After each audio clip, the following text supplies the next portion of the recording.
아까 말씀드린 후반부에 살펴보기로 한 이 업데이트 메소드에 대한 그 문제점, 그거를 좀 집중해서 생각해 보기로 하겠습니다. 그래서 이 observer 패턴은 두 가지 변형이 있는데, 정보를 어떻게 observer가 얻어오냐, 상태가 바뀌었어요. 그럼 그 바뀐 상태 정보를 observer가 어떻게 얻어오냐, 두 가지 방법이 있는데 푸시와 풀 방법이 있습니다. 지금까지 설명드린 방법은 푸시에 해당돼요.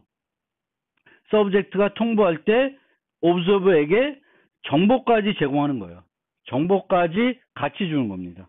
그러니까 업데이트 메소드를 부르면서 이 정보들을 같이 다 주는 거예요. 이게 푸시가 되겠고요. 반대로 풀은 정보는 안 줘요. 변경됐다는 사실만 통보해 줍니다.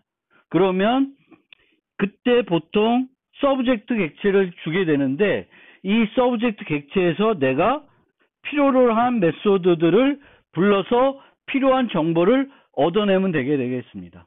그래서 이게 푸시, 이게 풀 방법입니다. 그럼 두 가지 방법을 한번 비교해 봅시다. observer 측면에서는 푸시 방법이 더 편리합니다. 왜냐하면은 정보를 주니까 그냥 그 정보를 받아서 쓰면 돼요. 근데 풀은 내가 객체를 받아서 또 필요한 메소드들을 불러서 정보를 얻어와야 됩니다. 더군다나 더 타이트한 커플링이 되겠죠. 의존 관계가 얘랑 더 밀접하게 돼요.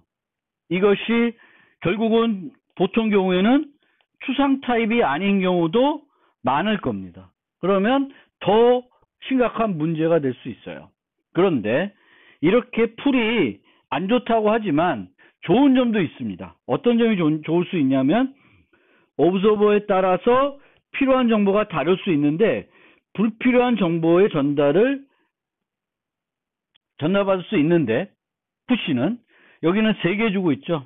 나는 온도 정보만 필요해. 그래도 3개를 다 받잖아요. 그것을 해소할 수 있다, 풀은. 그리고 극단적인 경우에는 풀 방식을 사용하면 통보와 데이터 질의 사이에 상태 변화가 발생할 수 있습니다. 풀 방식에서는. 그러니까 업데이트를 해서 불렀는데 이때 얻어오는 것이 다를 수 있어요. 그러니까 결론적으로 말씀드리면 푸시가 좀 더 효과적인 방법이라고 보시면 돼요. 루슬리 커플링이니까 소프트웨어 구조적인 측면에서도 좋습니다. 그런데 이것을 추상화하는 것이, 그러니까 각 프로그램마다, 각 그 관찰자마다 필요한 정보가 뭐냐, 이거를 처음에 완벽하게 확정 지을 수 있냐, 이 3개 정보가 끝이냐, 이제 이게 문제예요. 그러니까 이 부분은 전략 패턴에서 그 실습에서 했던 그 부분이죠. 실습에서 했던 묵집발을 하는데, 이 전략에서 필요한 정보가 뭐냐, 어떤 정보들이 필요하냐, 그러니까 그 정보들이 각 전략마다 다를 수 있으면 차라리 컴퓨터 플레이어를 전달하는 게 효과적일 수 있다. 그 개념하고 이 개념하고 비슷한 겁니다. 그래서 우리가 푸시를 구현할지 풀로 구현할지 고민해야 될 필요가 있다. 그런데 소프트웨어 설계적인 측면에서 보면 푸시가 더 효과적인 방법이다. 그런데 푸시를 하기 위해서는 모든 관찰자들이 필요로 하는 정보를 사전에 알고 있어야 되고 추상화할 수 있어야 된다 라는 측면이 있습니다. 또 어떤 이슈가 있을 수 있냐면, 한 observer가 다중 서브젝트를 관찰할 때가 있을 수 있습니다. 그러니까 한 observer가 하나만 관찰하는 것이 아니라 여러 서브젝트를 관찰해 줄 수가 있습니다.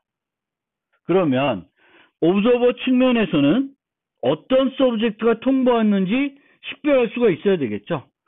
그걸 하기 위한 가장 쉬운 방법 중에 하나는 서브젝트마다 업데이트 메소드가 다르게 하는 거예요. 그래서 A 서브젝트는 업데이트 A, B 서브젝트는 업데이트 B. 이렇게 되면 얘가 불러지면은 서브젝트 A가 부른 거고, 통보해 준 거고, 얘가 불러주면 서브젝트 B가 통보해 준 거예요. 또는 이제 이렇게 풀 방법이면 서브젝트 자체를 전달하면 되겠죠. 그러니까 서브젝트들이 다르면 누가 보냈구나 라고 알 수도 있습니다. 그래서 이제 서브젝트마다 호출하는 업데이트 메소드를 다르게 할 수 있는 방법이 1, 2번이 되겠습니다. 또는 이제 현재 자바 라이브러리의 GUI처럼 소스를 얻을 수도 할 수 있음. 그래서 이렇게 해서 이 서브젝트가 서브젝트 A면 뭐하고 B면 뭐하고. 근데 이거는 응집성이 별로 안 좋죠. 그래서 이 방법보다는 이제 이런 방법들이 이제 더 효과적인 방법일 수 있습니다. 어쨌든 이제 한 오브저버가 여러 개의 서브젝트, 그러니까 여러 개, 그러니까 이거는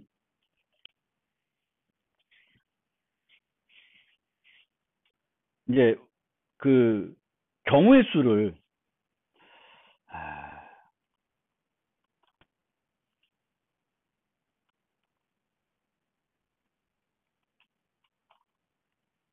이제 경우의 수를 생각을 해보면 이런 거일 수 있습니다. 내가 신문도 구독하고 잡지도 구독해요. 그런데 신문을 하나만 보는 게 아니라 여러 개 볼 수도 있죠. 그러니까 이 지점도 우리가 생각해야 돼요. 지금 이 업데이트 A, 업데이트 B는 신문을 보고 잡지도 보는 거예요. 그런데 한 신문을 보는데, 그러니까 신문을 보는데 그 신문의 종류가 여러 개 있을 수 있는 거죠. 한겨레도 보고, 뭐 조선일보도 보고, 뭐도 보고, 뭐 이렇게 되면 종류가 여러 개 있을 수 있죠. 그럴 때마다 이제 어떻게 추상되어 있냐에 따라서 얘네들을 만드는 방법들이 달라질 수 있는 거죠. 그래서 그 지점도 여러분이 생각해 보셔야 되겠습니다. 그래서 여기서 다중 서브젝트를 관찰한다는 것은 서브젝트의 종류 자체가 달라질 수도 있고요. 신문과 잡지. 그런데 신문인데도 신문을 하나만 보는 게 아니라 여러 개 볼 수도 있어요. 그러니까 아까 말씀드렸던 RSA 피드 같은 경우도 웹인데 다양한 웹들을 내가 구독할 수 있죠. 뭐 어떤 신문사의 RSA 피드를 받을 수도 있고 또 다른 어떤 회사의 홍보에 대한 RSA를 받을 수도 있고 뭐 여러 가지죠. 게임 회사로부터 받을 수도 있고. 그러니까 웹사이트는 여러 개 있을 수 있잖아요. 죄송합니다. 그래서 이런 것들을 우리가 고민해 봐야 돼요. 이 다중 서브젝트와 관련해서. 어떻게 구분할 것인가.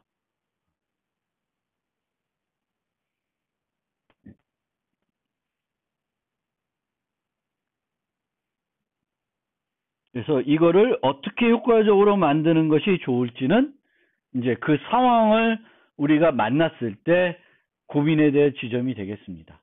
그러니까 푸시할지 풀할지도 고민해야 되겠고 이 서브젝트가 이 옵저버가 서브젝트를 몇 개를 구독하는지 그 구독하는 개수들이 다 같은 종류의 것인지 다른 종류도 있는 건지 그런 거에 따라서 어떻게 효과적으로 구현해야 되는 것이 좋을지 그런 것들을 이제 고민해 봐야 되겠습니다.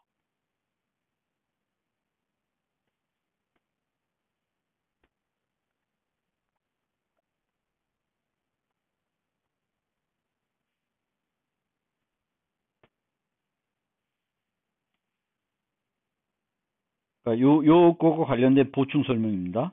옵저버 인터페이스를 각 서브젝트마다 다르게 정의하고 이때 인자를 구분할 수 없으면 메소드 이름도 다르게 정의할 수 있다. 뭐 이렇게 할 수도 충분히 있죠. 근데 이제 어떻게 할 건지는 우리가 그 상황을, 요 상황들을 잘 보고 만들어야 될 것 같습니다. 그 다음에 자바에서 제공하는 observer 패턴. 그래서 자바 9 이전에는 observable이라고 하는 클래스와 observer라고 하는 인터페이스를 제공해서 쉽게 내가 만들려는 클래스들을 서브젝트로 만들 수 있었고 또 observer로 만들 수 있었습니다. 그래서 이렇게 제공했는데 이게 이제 자바 9부터는 deprecate 됐습니다. 삭제한 거죠. 이제 쓰지 말라라고 된 겁니다. 그리고 다른 방법으로 바꿔놨어요. 그래서 자바 9까지는 이제 이렇게 observable이라고 하는 마치 그냥 보면은 인터페이스 같은 이름인데 클래스예요. 그래서 클래스 형태로 돼 있어서 내가 서브젝트를 만들고 싶으면 상속을 해서 만드는 겁니다. 그러면 여기에 add, delete, notify observer가 다 되어 있습니다. 그리고 notify observer가 두 종류로 되어 있는데 이거는 push와 pull을 다 할 수 있도록 하기 위해서 두 가지를 다 만들어 놓고 있습니다.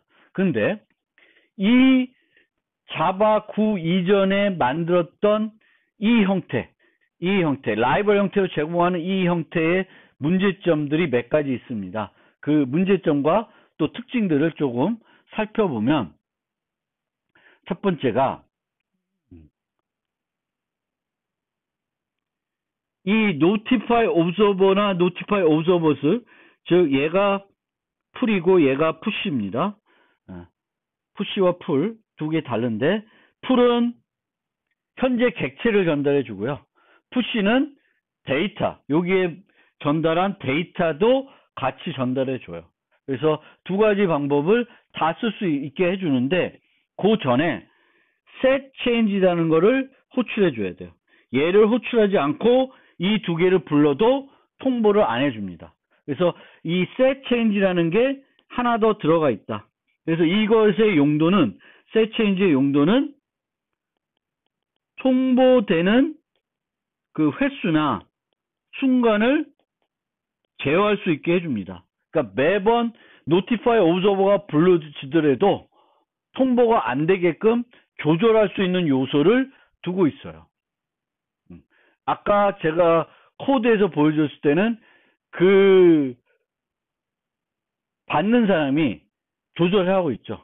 근데 실제로는 내가 5번 어떻게 받고 싶다라는 거는 서브젝트에서 구현할 것은 아니고 오브저버에서 구현해 주면 돼요. 업데이트는 계속 그 서브젝트는 항상 데이터가 변했을 때마다, 상태가 체인지 됐을 때마다 무조건 통보하게 하고, 이 통보됐을 때마다 내가 사용할지 말지는 누가 결정하냐면 오브저버가 결정하도록 하는 게 맞습니다. 그런데 이 패턴에서는 이제 이 패턴이 아니라 자바 9 이전에 제공했던 이 라이벌에 있는 요소들은 이 set change라는 거를 그 얘를 가지고 뭔가 조절할 수 있게끔 해놓고 있어요. 그래서 요 지점이 하나 있고요. 그래서 이렇게 불러지게 되면 업데이트는 이렇게 되어 있는데 observable object 이렇게 되어 있어요. 그러면 이렇게만 불리면은 여기는 null이 전달되고 여기에 this가 전달됩니다. 이렇게 전달되면 여기에 얘가 전달돼서 요 데이터를 받아서 쓰면 됩니다. 근데 여기도 보면은 데이터를 오브젝트로 하나만 보낼 수 있어요. 그럼 아까는 뭐였냐면은 온도, 습도, 기압 이렇게 세 가지 정보를 보내야 됐잖아요. 그러면 여기서는 어떻게 되냐면 얘를 아우르는 데이터 클래스 같은 거를 만들어줘야 돼요. 추가적으로. 그래야지만 걔를 만들어서 얘를 전달할 수 있습니다. 그게 싫다 그러면 이 푸시가 아니라 풀 방법을 써야 되는 형태가 되겠습니다. 그래서 set changed. 근데 얘는 실제 원래 아까도 말씀드렸듯이 서브젝트에서 할 일은 아니고 오브저버에서 할 일이다. 일반적으로. 그 점 여러분들이 잘 이해하고 구현하는 게 그런 방향으로 설계하는 게 좋습니다. 얘는 무조건 changed가 있을 때마다 통보하고 그 통보가 여러 번 되더라도 얘가 조절하면 돼요. 아까처럼 5번 받고 나서 보여주고 그렇게 얘가 조절하게 만드는 거예요. 그래서 내가 그런데 예전에 자바 9 이제 이거 활용하려면 이 set change들을 바꿔줘야 됩니다. 그래서 내가 notify observer를 호출하기 전에 set change들을 불러줘야 된다. 그렇게 이해하시면 되겠고요. 그리고 그러면 이제 observable은 인터페이스가 아니라 클래스이기 때문에 이제 자바는 다중상속을 제공하지 않기 때문에 내가 이렇게 만들고 싶은데 웨더 데이터가 다른 걸 뭔가 상속을 받아야 돼요. 그러면 얘를 상속받아서 얘를 이제 그 서브젝트로 만들 수가 없겠죠. 그러면 이제 죄송합니다. 할 수 있는 방법은 처음에 제가 그 관계도를 설명드렸을 때 세 번째 방법인 hasA를 이용할 수 있는데 이 hasA를 이용할 때 얘 자체를 유지할 수는 없고 왜냐하면 setChange가 또 하필이면 protected method예요. 그래서 얘를 또 불러가지고는 제대로 안 돼요. 그래서 어떻게 하냐면은 요런 애를 하나 만들어주고 얘를 public으로 바꿔준 다음에 얘를 멤버로 유지하게 해가지고 add observer 부르면 얘한테 바로 요 improve observer한테 다 위임하도록 만들어주면 돼요. 물론 이런 것들 만드는 게 일부 번거로운데 어쩔 수 없습니다. 내가 상속을 못할 때 그것의 또 다른 방법으로 즉 얘를 상속받고 싶어요. 근데 자바에서는 얘도 상속받고 얘도 상속받고 싶은데 두 개 상속 못 받으니까 그러면 하나는 상속받고 하나는 이제 hasA로 처리할 수밖에 없는 거죠. 그래서 이런 문제점이 있으니까 여러분들이 이제 요거를 잘 이해해 주시면 좋겠고 근데 어쨌든 이 기능은 이제 자바 9 최신 와서는 없어진 거니까 뭐 쓸 일은 없을 거예요. 그렇지만 이제 observer 패턴에 우리가 이제 observer 패턴을 구현할 때 이제 살펴볼 지점들이 있어서 아예 이제 삭제하는 것이 아니라 제가 내버려 두면서 지금 설명드리고 있는 거예요.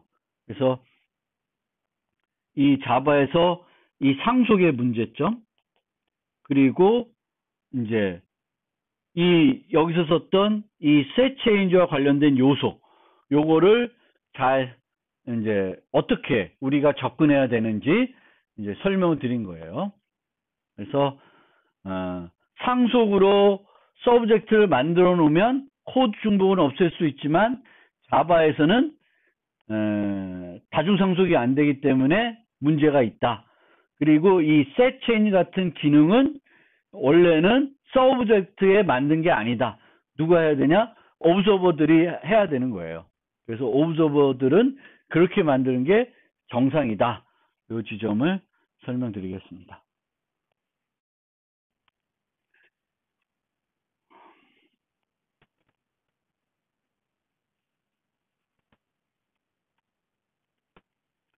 자, 그 observable이라고 하는 것과 observer라는 그 인터페이스와 클래스는 이제 자바 9 오면서 deprecate 됐습니다. 즉 제공하지 않아요. 이제 그것을 이용해서 쉽게 관찰사 패턴을 내가 적용하고 싶은 클래스에 적용할 수는 없습니다. 그러면 어떻게 하냐? 내가 직접 그 서브젝트에 필요한 요소들을 구현하고 observe에 필요한 요소들을 구현할 수 있고요. 아니면은 자바 빈스에 있는 property change listener를 활용할 수 있습니다. 그래서 property change listener를 활용하고 싶으면 그 객체를 하나 change support라고 하는 요 객체를 하나 그 subject에서 유지하면 되고요. 그 다음에 그 subject가 필요하는 add observer, remove observer를 이런 식으로 만들어 주시면 돼요. 그래서 이 property change support에다가 이렇게 그 리스너들을 추가해 주면 됩니다. 그리고 어떤 새로운 상태 변화가 있을 때 그 관찰자들한테 통보하고 싶으면 fire property change라고 하는 메소드를 이용하시면 돼요. 그래서 이 fire property change는 property 이름, 그 다음에 옛날 값, 새 값 이렇게 제공하게 되어 있습니다. 그래서 이런 식으로 제공하고 이 경우에 이 뉴스 값하고 요 이전 값하고 새 값이 같으면 통보를 하지 않습니다. 그래서 그런 특징을 갖고 있고 내가 observer를 만들고 싶으면 property change listener라는 인터페이스를 구현하면 되고 그러면 요거를 정해야 되는데 요때 이벤트라고 하는 요 이벤트가 날라옵니다. 그럼 그 안에 요 정보들을 접근할 수 있는 그런 메소드도 있고 여기서 보면 get new value 해가지고 요 value를 얻어서 처리할 수 있습니다. 실제 코드를 보면서 추가 설명을 드리겠습니다. 그 전에 다음 슬라이드까지 설명드리고 같이 설명하겠습니다. 이 observer 패턴의 예로 우리가 많이 생각해 볼 수 있는 게 처음에 그 교육 목표 설명드릴 때 맞는 GUI입니다. GUI에서는 뭐 버튼을 클릭하든 메뉴를 클릭하든 거기에 해당되는 일을 수행하게 되죠. 그래서 얘가 언제 클릭될지 모르죠. 그래서 내부적으로는 observer 패턴으로 만들어져 있다고 생각하시면 돼요. 그리고 우리는 그 observer를 거기에다가 등록한다라고 생각하시면 됩니다. 그래서 observer를 등록하는데 보통은 우리는 처리자를 하나만 연결해서 사용하죠. 근데 실제로는 add event handler라는 걸 이용해서 하나의 사건에 대해서 여러 개의 처리자를 연결해서 쓸 수도 있습니다. 그럼 좀 더 관찰자 같은 이런 모습이 더 확연하게 우리가 볼 수가 있을 것이고요. 그리고 그때도 교육 목표에 설명드렸듯이 MVC 패턴에서 가장 많이 사용하는 그 내부적으로 추가적으로 사용한 패턴이 observer 패턴이다.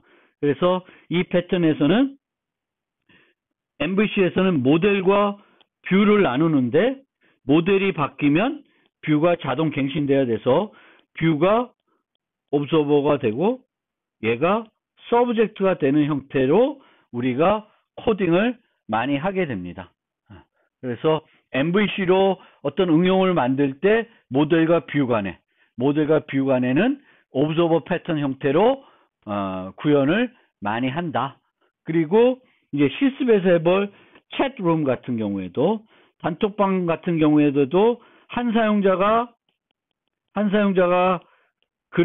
메시지를 보내면 그 단톡방에 가입된 모든 사용자한테 다 통보를 해줘야 되겠죠. 이것도 크게는 observer 패턴이라고 볼 수 있고 observer 패턴을 이용해서 설계를 하고 구현할 수 있습니다. 그러면 코드를 보면서 방금 설명드렸던 property change listener하고 이 GUI 부분을 좀 추가적으로 설명드려 보겠습니다. 자, 그러면 먼저 property change listener를 설명드리겠습니다. 그러면 뉴스 에이전시가 있어요. 그래서 뉴스가 발생하면은 그 뉴스를 구독자들한테 통보해 주는 거예요. 그래서 그걸 하기 위해서 property change support를 만들고 보통 이때는 요 자신을 객체로 전달해서 생성자를 만들게 됩니다. 요 property change support라고 하는 거는 여기에 이제 요 패키지에 다 있습니다. 그래서 자바 빈스에 있는 것들이고요.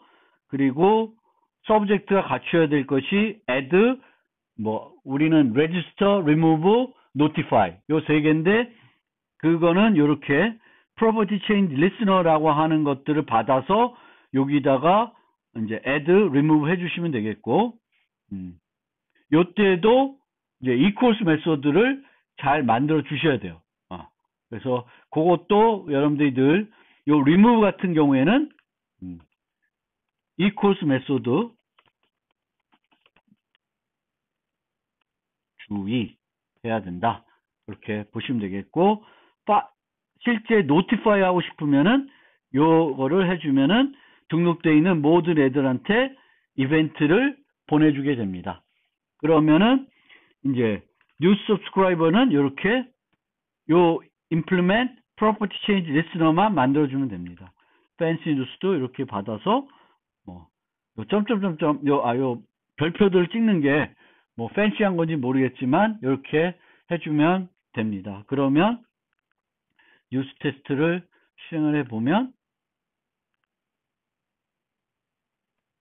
새로운 뉴스가 퍼블리셔한테 센 뉴스를 할 때마다 이 옵저버 둘한테 통보를 해주고 있습니다. 그래서 뭐 출력하는 방식이 얘랑 조금 다를 뿐이죠. 뭐 중요한 건 아니고. 그래서 이 사용하는 문법을 간단하게 익힐 수 있게 제가 코드를 드렸으니까 혹시 내가 관찰자 패턴을 자바에서 만들고 싶은데 그 observer 인터페이스와 subject 인터페이스나 subject를 직접 만들지 않고 자바의 라이브러리에 있는 것들을 활용해서 만들고 싶으면은 자바 빈스에 있는 요 property chain support를 이용하시면 된다라는 거고요. 요 GUI 부분을 좀 설명드리면은 얘를 실행을 해보면 이렇게 버튼들이 있어요. 그러면 코드를 잠깐 보면 단위 사건 처리자는 노멀 버튼이에요. 그럼 노멀 버튼은 어떻게 연결되어 있냐면 set on action 해가지고 new A 해가지고 요 애를 등록해가지고 처리하고 있습니다. 그러면은 단위 사건 누르면 애플이라는 것만 여기에 출력되고 있습니다. 그런데 이제 요 다중사건 처리자는 어떻게 되어 있냐면 멀티플 액션 버튼이고요. 이 버튼은 이제 set on action을 이용하는 게 아니라 add event handler를 해서 add event action 해가지고 여러 객체들 또는 뭐 함수를 등록해 놓고 있습니다. 그러면은 이제 하나만 되는 것이 아니라 두 개를 시행했나? 옛날 거 새 거 죽이고 요걸 딱 누르면 이렇게 얘는 바나나, 얘는 뭐 체리, 얘는 키위를 출력하는 형태가 되겠습니다. 별거 아닌데 뭐 어쨌든 이렇게 자바든 다른 보통 GUI에서 이렇게 사건에 이렇게 뭔가 객체를 등록하거나 함수를 등록하는 것도 전체적으로는 우리가 observer 패턴으로 이해하시면 된다라는 겁니다.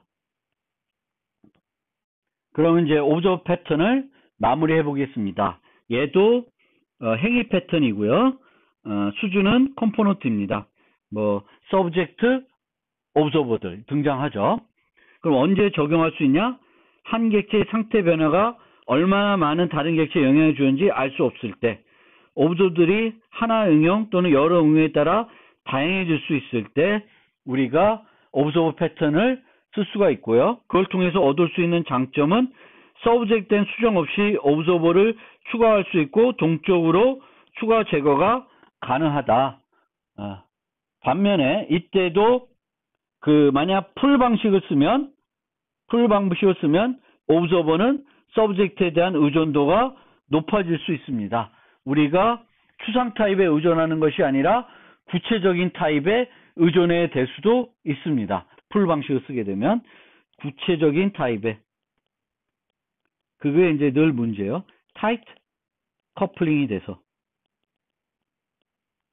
그리고 subject는 늘 observer의 update 메소드만 가지고 있다는 것 외에 observer에 대해서 알 필요는 없습니다. 그래서 subject와 object는 항상 loosely coupled 돼 있을 것이고요. 그런데 이제 push나 pull 방법에 따라서는 observer가 subject에 좀 더 강하게 연결될 수 있다. 그 지점 생각해 보셔야 되겠습니다. 그래서 우리가 구현해야 될 때 많이 고민해야 되는 지점은 subject, object에 전달해야 되는 정보의 수준입니다. 그러니까 푸시를 하더라도 어떻게 정보를 전달할 것인가. 그래서 이 지점이 푸시를 우리가 하더라도 정보를 어떻게 보낼 것인가. OCP를 하려 그러면 처음부터 모든 애들이 필요할 정보를 다 알고 있어야 되는 거죠. 그게 쉬운 건 아니겠죠. 그래서 구현할 때 고려사항, 한 오브저버가 여러 개 서브젝트를 구독하고 있을 때 오브저버가 어떤 서브젝트 앞뒤 조절인지 어떻게 알아야 되는데 이거를 어떻게 효과적으로 만들 것인지 뒤에 또 설명을 드리겠지만 여기서 설명드리죠. 여러 종류의 서브젝트를 구독할 수 있고 특정 종류의 서브젝트도 여러 개를 구독할 수 있습니다. 그러면 이 두 개에 대해서 적절하게 처리할 수 있도록 만들어줘야 되는데 이게 간단하지 않을 수 있다라는 점이 해야 되겠고 오브저버가 관심을 가지고 있는 상태 변화를 구독할 때 알리는 경우도 있는데 이것도 뭐 이렇게 흔한 경우는 아닐 수 있습니다. 그래서 내가 알린다고 뭐 이거를 변화를 줄 건가? 이제 이게 쉬운 방법이 아닙니다. 그리고 서브젝트는 오브저버가 이번 통보가 유용할지 여부를 고려하지 않는다. 그래서 아까처럼 set change들은 서브젝트에 만드는 게 아니에요. 업데이트가 호출됐을 때 이를 사용하거나 무시하는 것은 오브저버가 구현해야 될 논리이다. 이것도 잘 알아두시면 좋겠고요. 등록된 오브저버들이 통보받는 순서가 중요한 경우에는 이 경우에는 자료 구조를 좀 고민해 주실 필요가 있습니다. 리스트를 쓰는 게 아니라 뭐 priority queue라든지 뭐 또 set이라든지 이런 것들을 고민해서 만들어야 되는 거죠. 그래서 만들 때 주의사항은 연쇄적인 통보가 발생하는지 잘 봐야 돼요. 서브저버가 오브저버에 통보하고 이 오브저버가 서브젝트에 대해서 재차 다른 오브저버에 통보하는 형태. 통보하고 또 통보하고 이런 거는 바람직하지 않을 수 있습니다. 또 두 번째 경우는 서브젝트 오브젝트 통보하고 이 오브젝트가 서브젝트 상태를 수정해서 반복적으로 계속 무한 루프 도는 이것도 안 되겠죠. 이건 무한 루프가 되니까. 그래서 이것도 우리가 고민해서 배제시켜야 되는 거고요. 너무 또 복잡하면 디버깅이 필요할 수 있으니까 이때는 또 미디에이터 패턴이라는 거. 미디에이터 패턴은 두 개가 이렇게 상호작용하는데 중간에 객체가 그 상호작용하는 것을 대신해 주는 거예요. 그래서 여기다가 논리를 만드는 거죠. 그래서 그러니까 얘한테 원래는 set change와 관련된 걸 구현해야 되는데 이게 복잡하면은 미디에이터라는 걸 만들어서 얘가 얘에 대한 미디에이터를 해주도록 중계를 해주도록 여기에다가 그 논리를 여기다가 그러니까 요번에 업데이트를 활용할지 말지를 여기다 구현한 게 여기다 구현하는 거예요. 근데 여기다 구현하는 건 아니다. 그 지점을 여러분들이 꼭 기억해 두시면 좋겠습니다. 그 다음에 패턴의 변형. 푸시가 아니라 풀. 또 서브젝트가 상태 변할 때 자동 통보 아니면 서브젝트 상태를 변경하는 클라이언트가 별도 메소드 호출하는 경우. 그러니까 아까 보시면은 measurement change들을 그러니까 set measurement를 불렀을 때 여기서 자동적으로 notify 하는 그런 방법이 있을 수 있고 얘를 한 다음에 재차 통보하는 notify observer를 추가적으로 부르는 두 가지 방법이 있을 수 있는데, 이제 상태를 변경한 주체는 누구냐? 서브젝트가 직접 하냐? 아니면은 서브젝트를 사용하는 또 다른 클라이언트가 하는 거냐? 이제 여기에 따라서 달라질 수 있습니다. 그리고 다중 서브젝트, 동일 종류 여러 개, 여러 종류 플러스 각 종류마다 여러 개. 이제 이게 어떤 형태냐에 따라서 구현해야 되는 게 복잡해지는 거죠. 다중 스레드 서브젝트인 경우도 또 고민을 해야 되겠죠. 뭐 다중 스레드 환경이 되면 더 점점 복잡해지는 거니까 그렇게 됩니다. 그리고 이 구체적인 코드는 이번에는 제시 안 하고 있지만 관련 리팩토링으로는 하드코드 노티피케이션을 우리가 오브저버로 바꿀 수가 있다. 그래서 여기서 내가 이제 오브저버를 하나를 직접 유지하고 필요할 때 업데이트를 직접 부르는 형태가 되어 있으면 이 자체를 우리가 1대1 관계에서 1대4로 바꾸면서 이제 오브저버 패턴을 이용할 수 있는 거죠.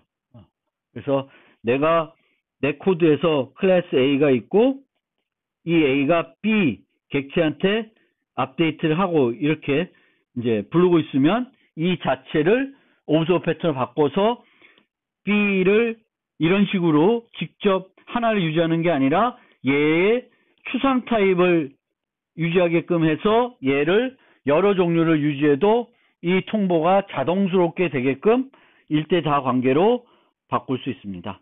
그리고 아까도 말한 것처럼 관련 패턴으로는 서브젝트와 오브저버 사이에 중계를 해주는 미디에이터 패턴 같은 것을 둬서 복잡한 것을 이제 조금 더 이 서브젝트가 오브젝트의 관계를 그 타이트하게 연결된 거를 조금 더 풀어주는 형태로 갈 수 있죠.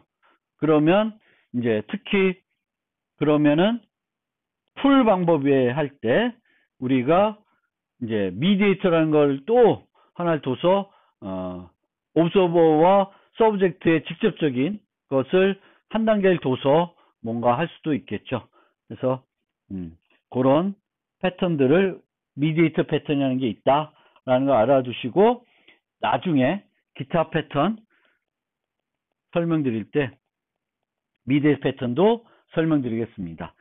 헤드 퍼스트 디자인 패턴에는 미디어 패턴이 포함되어 있지는 않습니다. 네, 죄송합니다. 그래서 미디어 패턴은 추가적으로 제가 마지막에 모아서 Gang of 23개 중에 헤드 퍼스트 디자인 패턴에서 집중적으로 설명하는 패턴이 아닌 것들은 제가 모아서 또 추가적으로 설명을 드리겠습니다. 그러면 이제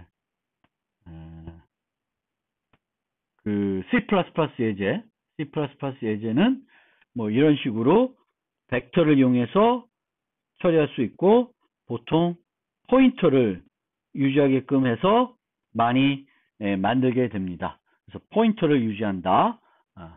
개별 객체를 유지하는 게 아니라 그러면 좀 더 효율적일 수는 있죠. 근데 캡슐화에는 별로 안 좋을 수 있다. 그래서 그런 거를 우리가 좀 생각해 볼 필요가 있고요. 그리고 이런 오브저버는 이렇게 뭔가 인터페이스 같은 클래스를 만들어서 우리가 정의할 수 있다. 그리고 파이썬도 뭐 특별한 건 없습니다. 그래서 한번 관심 가져서 보시면 되겠습니다.